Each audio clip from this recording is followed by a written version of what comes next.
这个星期呢，这个世界上确实发生很多事情。在选题的时候呢，我跟赖老师都认为哦，当然我们身在台湾没有办法不谈谈这个台湾的疫情，实在是爆炸的很严重哈。包括大家看到我跟赖老师中间我们架起了隔板，这隔板好像越来越高，本来没这么高的。然后呢？所以我现在听你的声音听的都不是很清楚，对，因为被隔板隔掉，然后又戴口罩，对，又戴口罩，对不对？哈，声音是有点闷哈。这个希望大家如果声音不是很好的话，请包容一下。我们也准备了这个旺旺水神哦，随时进来的时候大家就到处喷一下啊。这个疫情实在是很严重啊，所以再怎么样保护自己呢都不为过哈。对。所以今天呢，我看到在这个1个小时的节目当中呢，我们大概要准备还蛮长篇幅的台湾的疫情。因为这个爆炸呢确实不是太寻常，也让很多台湾人呢觉得不甘心。对，我觉得不甘心这3个字呢，可能超过于惊恐或是惊慌哈。尤其在今天呢，这个台湾520呢是这个蔡英文就职5周年的日子哦，但在台湾是没水、没电、没疫苗，对，让很多台湾民众呢感到非常不能接受。好，那么今天第一题呢，我们就先来谈谈这个疫情的一个现况。我想这个疫情哦，可以从很多层面来切入。但是在我看来，其实台湾疫情为什么会爆炸，其实就是因为3件事情很简单。好，第一个就是不筛检，对，不筛检，不筛检。另外没有疫苗，对，然后还有没有封城，是，对。好，所以我们就一个一个来谈哦。我想，我最近看到了很多外媒对于台湾的疫情爆炸非常非常的惊讶哈，包括今天我们看到像彭博，但是他们很快的就找出了原因。其实除了我刚刚讲的3个原因之外呢，他们也讲到了一点，就是认为台湾太自满了。对，知道。对，太自满，特别是我们看到这个陈时中，台湾的防疫指挥官陈时中，5月13号呢还投书英国媒体，说台湾呢可以帮全世界建立医疗体系。这个投书是真的时间上有点尴尬，那再早3个月也许也就算了啊。自大自满，但是没有能力啊，也就是说，原本防疫好的是因为台湾的民众的自动自发是。在第一时间，台湾的民众就把口罩戴起来，保持距离，勤洗手，然后一直台湾的民众哦是自己自动隔离病毒，并不是陈时中多厉害。但是呢，1450绿媒就把陈时中造神，陈时中还真的误以为他是神呢。你看为什么在这一次大家看到说荒腔走板？其实台湾的疫情一开始爆发不是这一次哦，是在去年的时候。那个时候的日本的邮轮在台湾爆发了，是。然后呢，接着欧美的旅客进来的时候，我们一下子涨到300多的时候，那个时候您也看到了，其实陈时中也慌了手脚。台湾本身足迹追不到，然后呢，要不要戴口罩也不一定，然后要不要隔离也都不知道该怎么做，乱得一塌糊涂。可是台湾的民众的特点就在于。你陈时中归你陈时中，我归我，自己就把他防疫措施做好了。结果疫情降下来了以后，他就把功劳归他自己。好，您看在这一次为什么会爆发？你有没有记得那个蔡英文是跑去庙会，然后这个中央政府的各个官员拼命往下面跑，政府的高阶官员带头去跟民众之间直接接触。然后再搞这个庙会运动，这样子一直推到最后呢，我们就看到了，还修改这个我们的机师人员回来的防疫规定。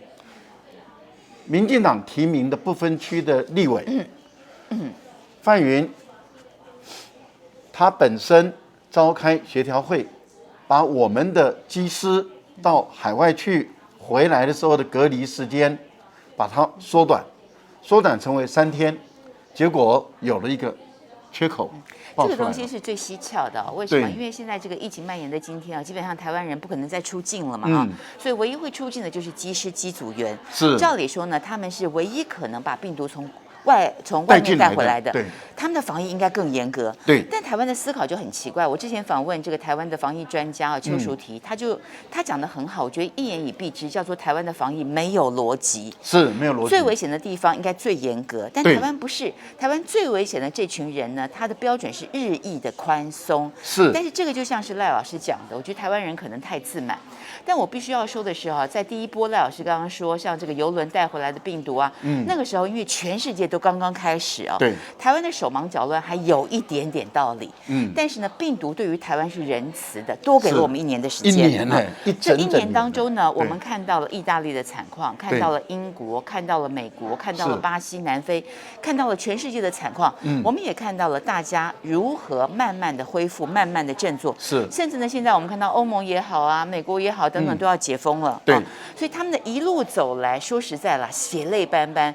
台湾人很幸运的，我们作为一个旁观者，我们看到了，我们是不是汲取了一些经验？所以反过来哦，再回推，特别是在这个陈时中大内宣，这个台湾超前部署，大家都被洗脑嘛，哈，超前部署4个字很流行。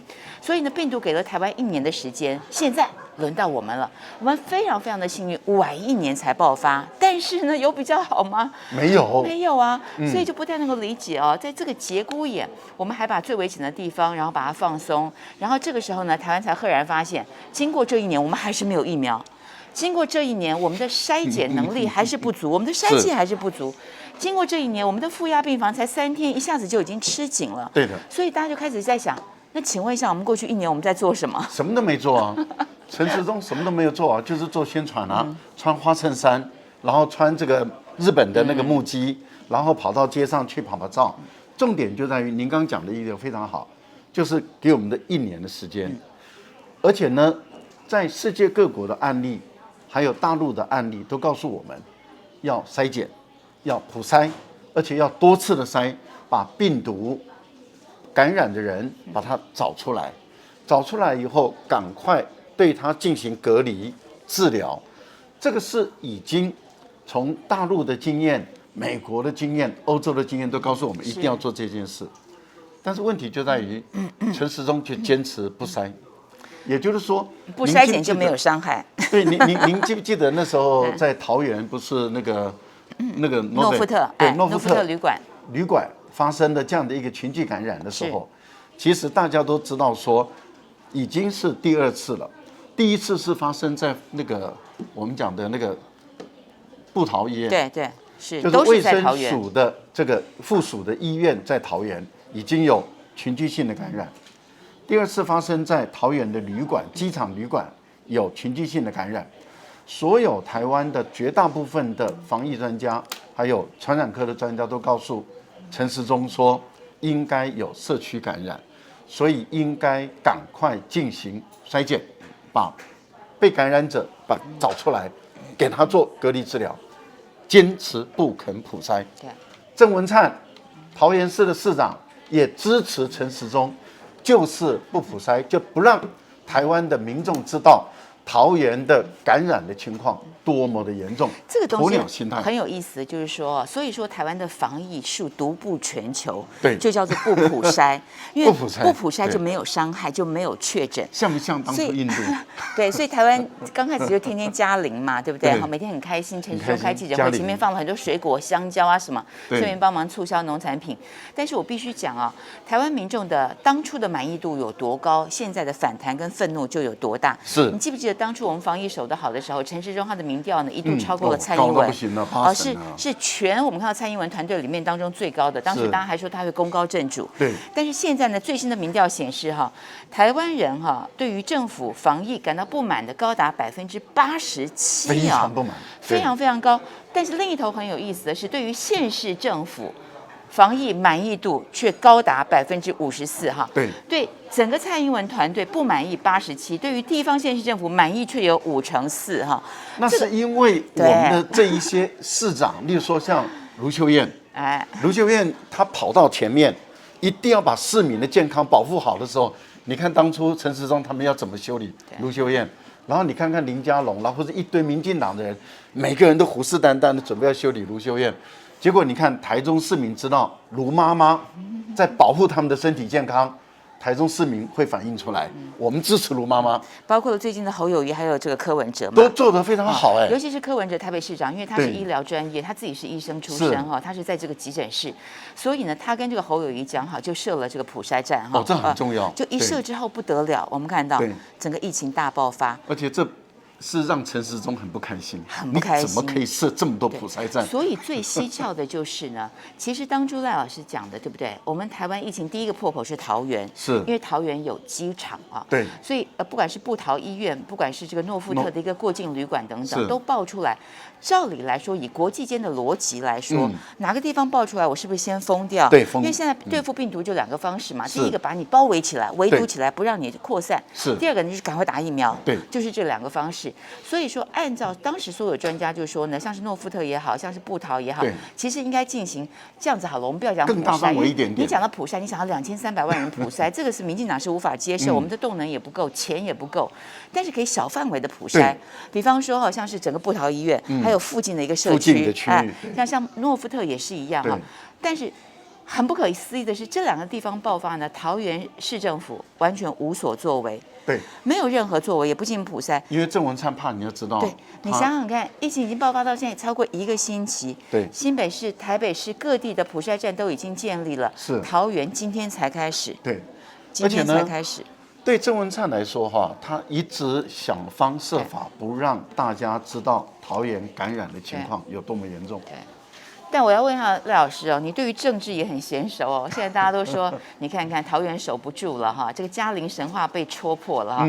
现在民进党2员大将都要阵亡，一个呢就是陈时中啊，现在时中不准，时中坏了哈。对。另外一个就是郑文灿，郑文灿呢是民进党的太子爷啊。之前这个桃园破口的时候，陈时中也拿他无可奈何。是。如果是台北市的话怎么办？对。早就火箭炮射过去了嘛。新北市、台中也一样。但是因为是破口是桃园，所以那个陈时中的鼻子摸一摸也不敢讲什么，但是大家就说呢，郑文灿完了，他的这个2024恐怕堪忧啊。我觉得机会越来越往下走，包括陈时中的2022的市长梦，是不是也提前阵亡？我觉得陈时中已经几乎没有这个空间了，因为他不但没有民进党的支持，更何况台湾的更多的中间选民也看破他的手脚，也就是说，原来这个人确实按照我们长期以来所观察的。他真的是政治防疫，他并不是真的在乎台湾民众的身体安全跟健康，他一直在做政治防疫。现在被证明我们的推断，我们对他的长期的观察是正确的，也就是他一直走的都是政治防疫。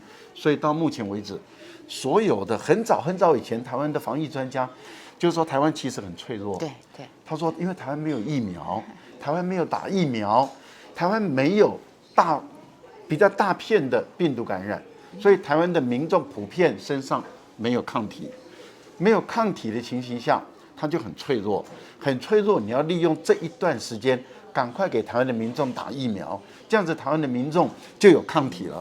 那病毒再进来的时候，我们就能够对抗。但是问题就在于，我们没有疫苗。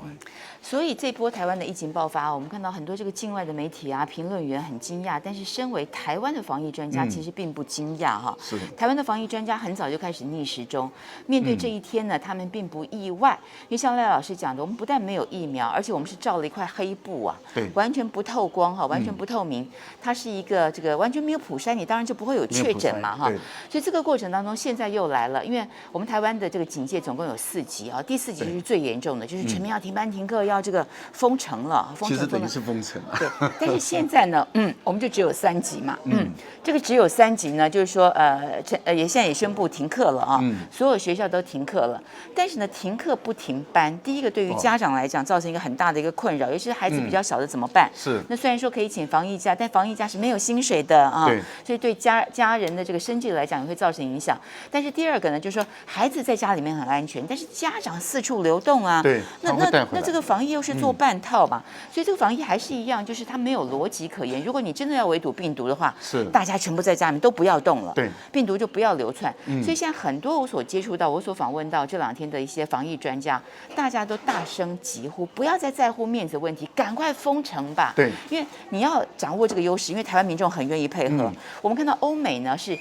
政府要封，但是民众乱跑，对不对？台湾的民众是自己相反的。台湾是你政府还没封，我就先封了。像我这个礼拜6、礼拜天，我都在家，都在家里面，都没有出门，想说外面啊，还是不要去好了，对不对？安全一点。这是一个公民的义务嘛，我们都愿意配合。所以你没看我们信义计划区原来很热闹的那个百货公司街，整个几乎人烟稀少，不可思议，比这个过年人还少，少很多，对不对哈？几乎没有人。所以掌握到这个优势哈，我觉得就是说，很多专家就说长痛不如短痛，要封城赶快封城。对，现在呢，因为每天大概就差不多300例左右，300例上下。是。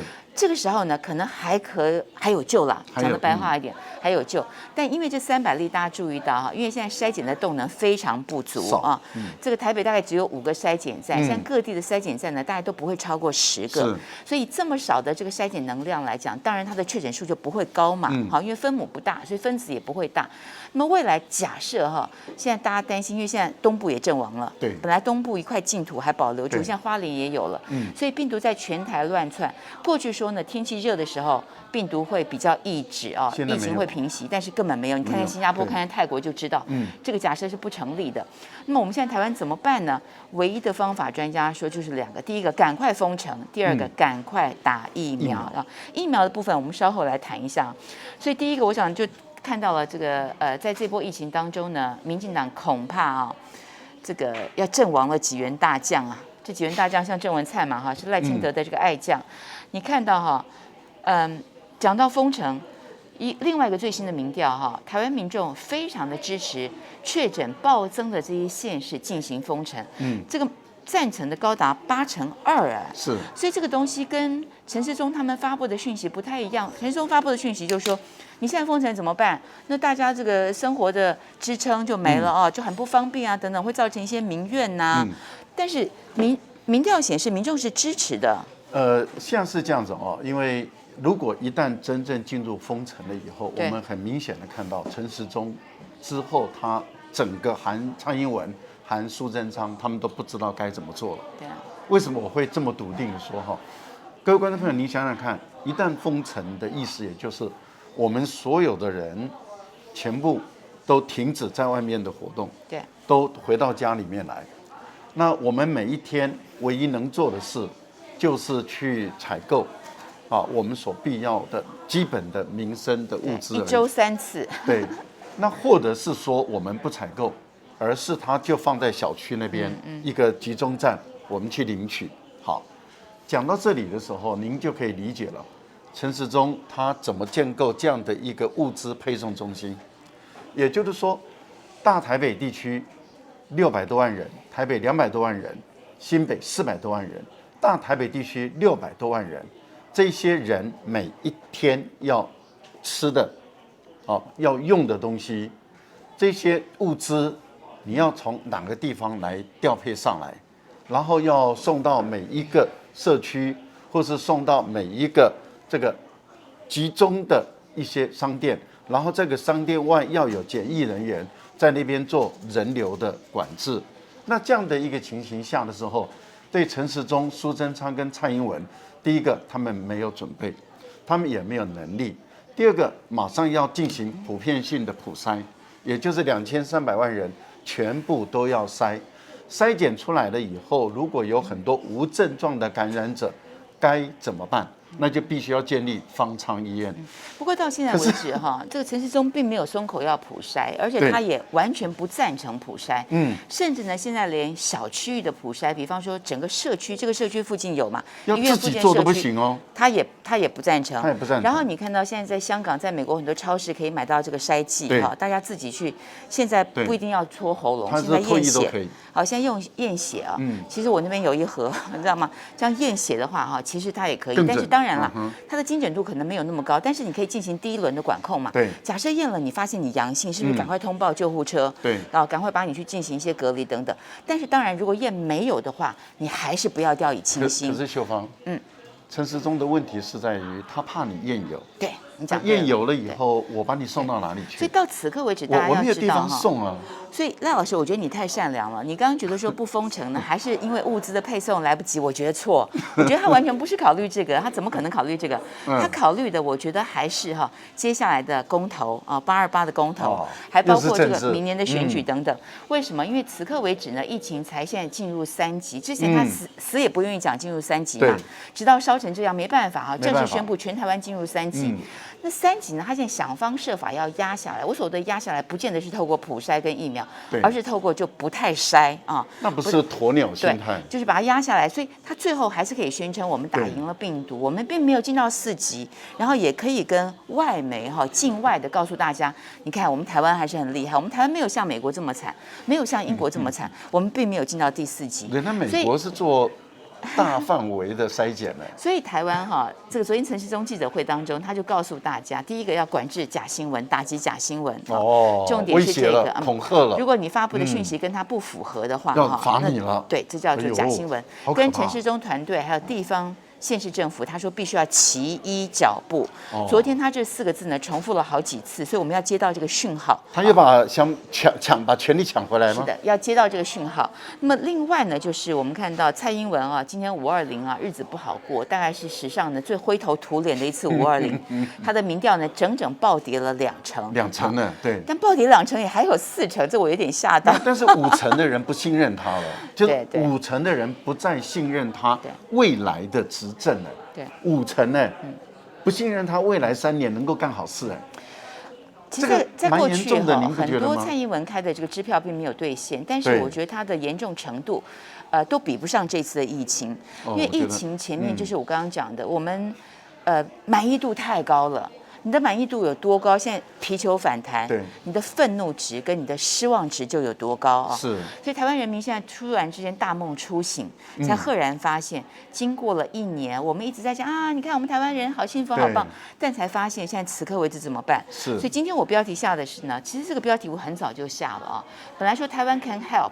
现在是台湾 needs help， 对台湾需要帮助，或台湾 SOS。现在我们真的在寻求帮助嘛就是寻求国际间的帮助但是中间还有意识形态嘛比方说我们的筛剂不够。那筛剂呢？大陆强项很方便，也有意愿我们不买包括疫苗等等。但是台湾说实话，台湾的筛剂的能力也不弱，厂商的能力也不错。是。但是台湾的筛剂呢，都是销往境外。对。台湾人自己是买不到的，而且也不准你用对，也不准你用。自己的老板说我要自己买，现在呢，陈时中团队就必须要一手抓。我觉得他最重要的是，他不是要控制病毒，是要控制确诊数。对。控制确诊数，所以我们台湾呢会不会进入3级很多专家都认为一定会，或者说在事实上已经进入3级，但是在官方宣称的这个数字上，目前我刚才讲4级，对不起，讲错了，最高级4级，专家认为是会的，而且也已经是准4级了。陈时中昨天告诉大家，没有什么准4级的问题台湾也不会进入4级，但当然啦。我们生在台湾，长在台湾，我们还是希望台湾好，希望台湾能够守得住所以在这里不管对于陈时中团队有多少的抱怨，我觉得我们还是做好我们该做的义务嘛。这一定要做。对，把自己守好最重要。